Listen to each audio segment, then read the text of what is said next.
Day 16 of Ramadan series. ഇന്ന് നമ്മളെ ചെക്കന്മാരെ നോമ്പ് ചെക്കന്മാരെന്ന് പറഞ്ഞാൽ നമ്മളെ ദുഫുട്ടി. അങ്ങനെ ആദ്യം തന്നെ നമ്മൾ ചിക്കനും മാലബൾബും കാര്യങ്ങളും സാധനങ്ങളൊക്കെ മേടിച്ചാൻ വേണ്ടിട്ട് പുറത്തിറങ്ങി. കുറച്ചേരം കഴിഞ്ഞ് നോക്കിയപ്പോണ്ട് കുട്ടാപ്പ് നമ്മളെ കാക്കന്മാരെ കൂടി ഇരുന്നുകൊണ്ട് എന്തൊക്കെയോ സൊറ നിങ്ങൾ മൂന്നാളും പണിയെടുക്കേണ്ടതെന്ന് പ്രത്യേകം വീഡിയോയിൽ കാണിക്കാൻ എന്നോട് പറഞ്ഞിരുന്നു. അതുകൊണ്ട് ഞാൻ കാണിക്കാണ്. അതൊക്കെ എടുത്തതിന്റെ ശേഷം നമ്മൾ നേരെ ഫ്രൂട്ട്സ് സാധനങ്ങളൊക്കെ മേടിക്കാൻ പോയി. പെട്ടെന്നാണ് കുട്ടാപ്പിന് നോമ്പുള്ള കാര്യം പറഞ്ഞത്. നേരെ കരിക്ക് വെട്ടാൻ ചേച്ചിന്റെ അടുത്ത് പോയി. ബത്തൊക്കെ നോക്കിയെടുക്കുന്ന കാര്യത്തിൽ ഇവനെ കഴിഞ്ഞ് നമ്മുടെ ടീമിൽ വേറെ ഓനൊരു ബത്തൊക്കെ എടുത്താൽ പൊളിച്ചാൽ അത് ചോപ്പ്. പക്ഷെ ഇവൻ സമ്മതിച്ചു കൊടുക്കണില്ല. ബത്തൊക്കെ അങ്ങനെയല്ല മേടൽ, ആ ബത്തൊക്കെ ചോപ്പല്ലാന്നാ ഇവൻ പറയും. അങ്ങനെ ഒരു തല്ലായി. പക്ഷെ അതൊന്നുമല്ല കാര്യം. കണ്ട പണി മൊത്തം എടുക്കാൻ ഇവൻ ഈ വെള്ള ഷർട്ട് ഇട്ടും വന്നില്ലേ, ഓനാണ് എന്റെ ഹീറോ. അങ്ങനെ ഇതൊക്കെ കഴിഞ്ഞ് നമ്മൾ ഏകദേശം ഫ്രൂട്ട്സിന്റെ കാര്യമൊക്കെ തീരുമാനം. അങ്ങനെ അതൊക്കെ കഴിഞ്ഞ് നമ്മൾ നേരെ വീട്ടിലോ. ഇനി ഇഷ്ടം പോലെ പണി ബാക്കിയാണ്. വെള്ള ഷർട്ട് മാറ്റിയതുകൊണ്ടറിയില്ല ഒരു പ്രാവ് കുറുക്കുന്ന ലാഘവത്തിൽ ഓൻ കുറുക്കും. കൂട്ടത്തിലെ ഞാൻ ഉൾപ്പെടെയുള്ള ഒരു മനുഷ്യനും മാലബൾബിന്റെ ABCD അറിയാത്തതുകൊണ്ട് ഈ സാധുവാണ് എല്ലാം ചെയ്തത്. ഇതിന്റെ ഇടയിൽ നമ്മളെ ചെക്കന്മാർ ഇവിടെ ഫ്രൂട്ട്സ് കട്ട് ചെയ്യും. ഇത് കഴിഞ്ഞപാടെ നമ്മൾ അരിക്കുമ്പോ വന്നാണ്ട് എന്നോട് പറയാം അരിക്കുമ്പോന്ന് വിളിച്ചാൽ ക്യൂട്ടി സർഫാസ് എന്ന് വിളിച്ചാൽ മതി.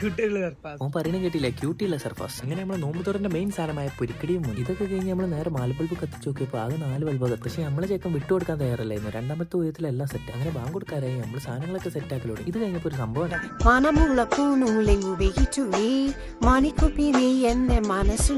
അപ്പൊ ഇത് കഴിഞ്ഞിട്ടുള്ള ബാക്കി നാളെ പാർട്ട് 2. അപ്പൊ ഓക്കെ ബൈ.